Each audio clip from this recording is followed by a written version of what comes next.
Hello दोस्तों, good day, नमस्कार, वड़क्कम, सत श्री अकाल।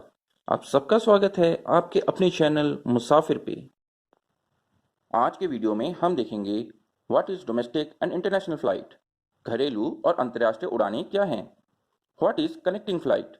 कनेक्टिंग फ्लाइट क्या है। What is domestic and international connection.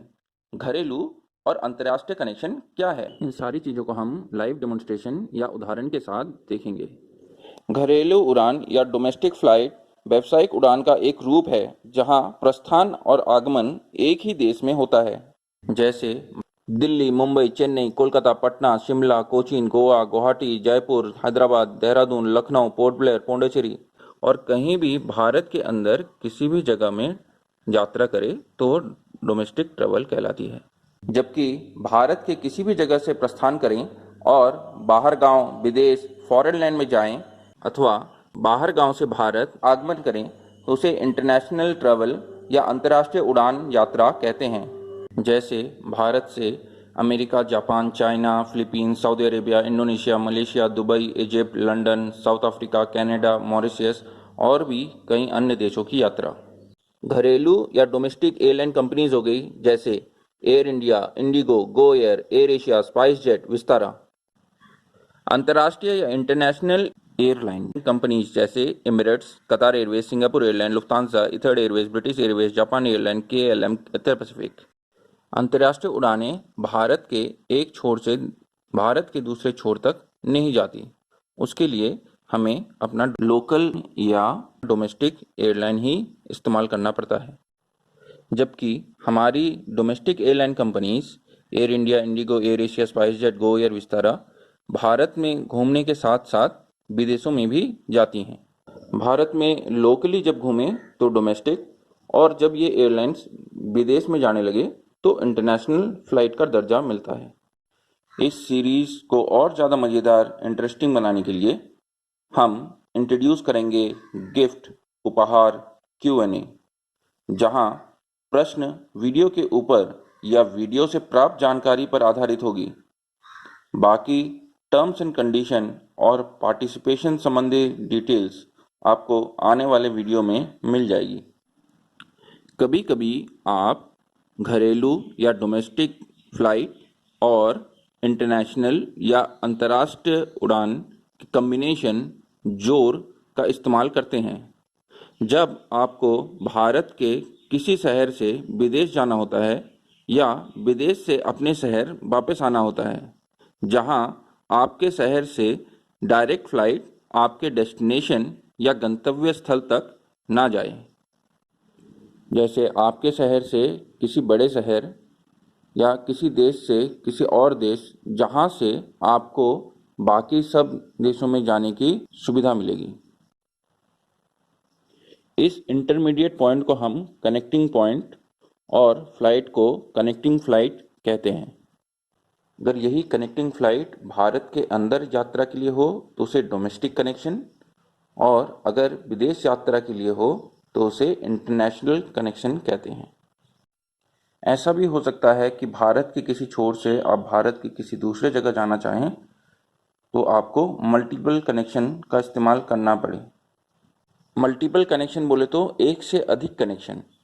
जैसे मान लीजिए मुझे गोवा से गुवाहाटी जाना हो और गोवा से गुवाहाटी की डायरेक्ट फ्लाइट कोई है ही नहीं, तो गोवा से मुझे पहले मुंबई जाना पड़ेगा और फिर मुंबई से गुवाहाटी।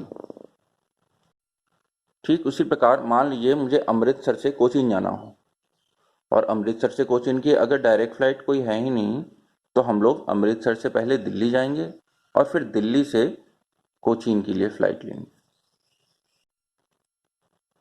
तो ये दिल्ली हमारे लिए कनेक्टिंग पॉइंट हो गया, और दिल्ली से जो हम फ्लाइट कोचीन के लिए पकड़ेंगे वो हमारी कनेक्टिंग फ्लाइट हो गई।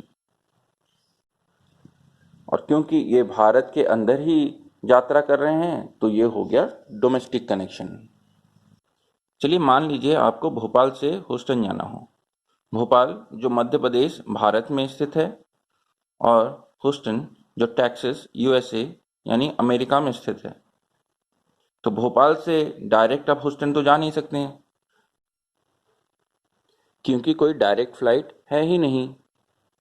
तो आपको कनेक्टिंग फ़्लाइट लेनी पड़ेगी। तो सबसे पहले आप जाएंगे भोपाल से मुंबई, फिर मुंबई से इस्तांबुल और फिर इस्तांबुल से ह्यूस्टन। सो भोपाल से मुंबई ये आपकी पहली फ़्लाइट थी। फिर मुंबई से इस्तांबुल, क्योंकि आप बाहर गांव या विदेश जा रहे हैं, तो ये हो गई आपकी इंटरनेशनल कनेक्शन। फिर इस्तांबुल से ह्यूस्टन, ये आपकी विदेश से विदेश में दूसरी कनेक्शन, तो ये आपकी दूसरी कनेक्टिंग फ़्लाइट हो गई। यह एक मल्टीपल कनेक्शन का भी उदाहरण हो गया, जहां आप डोमेस्टिक और इंटरनेशनल के मल्टीपल कनेक्शंस ले रहे हैं। कनेक्टिंग फ़्लाइट भी दो किस्म की होती हैं। एक जगह के हिसाब से जो विभाजित किया जाता है, दूसरा कैरियर या फ्लाइट कंपनी के हिसाब से। जगह के हिसाब से तो हमने पहले देख लिया है कि डोमेस्टिक कनेक्शन और इंटरनेशनल कनेक्शन। अब जो एयरलाइन कंपनीज के ऊपर विभाजित किया जाता है तो हो गया सिंगल कैरियर और मल्टीपल कैरियर। कनेक्टिंग फ़्लाइट अगर आप एक जगह से दूसरे जगह जाने के लिए इस्तेमाल कर रहे हैं किसी एक ही एयरलाइन कंपनी की, तो वो हो गई सिंगल कैरियर। और उसी जगह अगर आप दूसरी या तीसरी एयरलाइन कंपनीज की इस्तेमाल कर रहे हैं तो वो हो गई मल्टीपल कैरियर। सिंगल कैरियर कहीं मेंशन नहीं होता, बाय डिफ़ॉल्ट मान लिया जाता है सिंगल कैरियर। और मल्टीपल कैरियर आप देखेंगे टिकट बुकिंग के वक्त काफ़ी जगह पे लिखा हुआ रहता है। अब इसमें भी दो केसेस हो जाती हैं। अगर आपकी एयरलाइन कंपनीज मल्टीपल कैरियर हैं लेकिन उनके बीच में साठ बांट है, मतलब पार्टनरशिप है, तो वो ये एक अलग केस हो गया। और दूसरा केस वो हो गया जिसमें इनके बीच में कोई पार्टनरशिप है ही नहीं। जिनके साथ साठ बांट हैं वो एयरलाइन कंपनीज आपको सारी सुविधाएं मुहैया कराएंगी, जैसे कि आपका बोर्डिंग पास फाइनल डेस्टिनेशन तक देना हो या आपका बैगेज फाइनल डेस्टिनेशन तक थॉरो चेक इन कराना हो।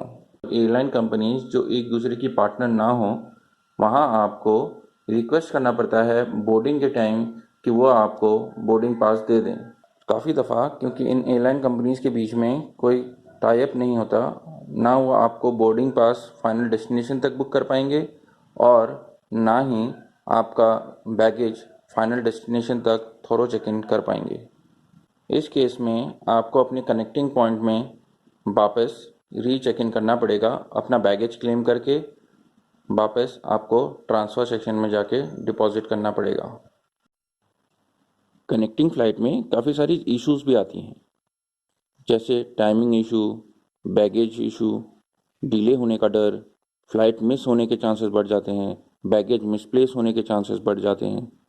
टाइमिंग का इशू आप अपने से एलिमिनेट कर सकते हैं जब आप टिकट बुक कर रहे हों, जिसमें आप सफिशिएंट टाइम दीजिए ले ओवर या स्टॉप ओवर के लिए। ले ओवर अगर आपका हॉल्ट पीरियड 12 घंटे से कम का है, स्टॉप ओवर अगर आपका हॉल्ट पीरियड 12 घंटे से ज़्यादा का है। मिनिमम 2 से 3 घंटे का टाइम सफिशिएंट होता है, बट ये यूज़र टू यूज़र डिपेंड करता है कि आपकी रिस्क एपेटाइट कैसी है। कुछ लोग ज़्यादा हॉल्ट नहीं करना चाहते और वो कनेक्टिंग फ़्लाइट आधा घंटा 1 घंटे के ड्यूरेशन में रखते हैं। कुछ लोग 3 घंटे 4 घंटे, कभी 8 घंटे, कभी कभी ऑप्शन अवेलेबल नहीं होता तो कनेक्टिंग फ़्लाइट के लिए ओवर टाइम 8-10 घंटे होती है। कभी कभी स्टॉप ओवर हो जाता है, 12-13 घंटे के ऊपर की हॉल्ट पीरियड हो जाती है। अब दूसरा इशू हो गया बैगेज का। कनेक्टिंग फ़्लाइट में अगर दोनों एयरलाइन कंपनी के बीच में साठ बांट है, मतलब पार्टनरशिप एयरलाइन कंपनीज हैं, तब तो आपका बैगेज चेक इन के बाद फाइनल डेस्टिनेशन में मिल जाएगा। लेकिन अगर दोनों के बीच में साठ बांट नहीं है या आपका जो है स्टॉप ओवर हो जाता है, तो आपको अपना बैगेज कलेक्ट करके वापस री चेक इन या डिपॉजिट करना पड़ेगा। जैसे मान लीजिए आप अमृतसर से कोचीन वाले फ़्लाइट में अगर आप पहली फ़्लाइट एयर इंडिया की लेते हैं, दूसरी फ़्लाइट इंडिगो की लेते हैं और उन दोनों के बीच में साठ बांट ना हो, मतलब पार्टनरशिप ना हो, तो आपको दिल्ली में कनेक्टिंग फ़्लाइट के वक्त अपना चेक इन बैगेज वापस लेना पड़ेगा, बैगेज क्लेम करना पड़ेगा और वापस दोबारा री चेक इन करना पड़ेगा डिपॉजिट करने के लिए। सेम चीज़ लागू होती है अगर आपके इंटरनेशनल फ़्लाइट के बाद डोमेस्टिक कनेक्शन हो। आपको अपना बैगेज क्लेम करने के बाद कस्टम क्लियरेंस कराना है और कस्टम क्लियरेंस के बाद आप ट्रांसफ़र सेक्शन में जाके अपना बैगेज ड्रॉप कर सकते हैं। अगर डिफरेंट एयरलाइन कंपनी है तो आप वापस काउंटर में जाएंगे और रीचेक इन करेंगे। अगर आपके पास ऑलरेडी बोर्डिंग पास है तो आप बैगेज डिपॉजिट में जाएंगे और बैगेज डिपॉजिट कर देंगे ट्रांसफ़र सेक्शन में। या आप डोमेस्टिक ट्रांसफ़र के थ्रू भी जा सकते हैं, बट इन एनी केस आपको अपना बैग क्लेम करके डिपॉजिट दोबारा करना ही पड़ेगा।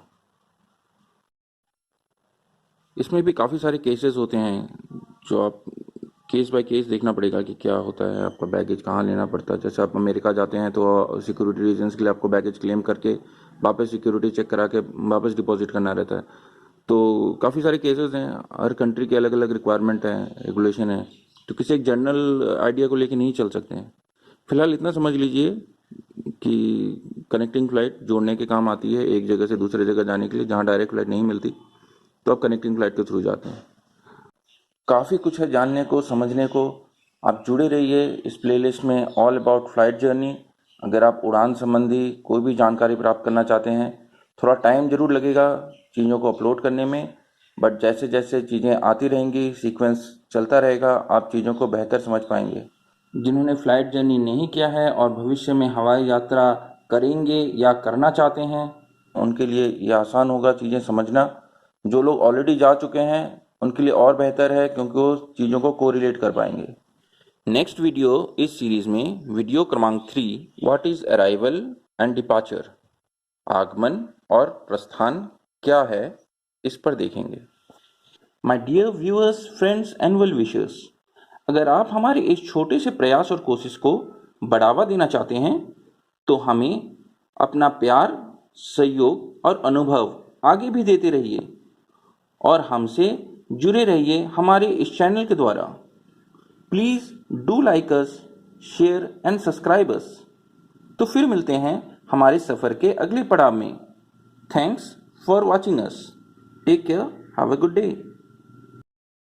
आज का demo question, name the airline company shown in the video. Video में दिखाई गई एयरलाइन कंपनी का नाम बताइए।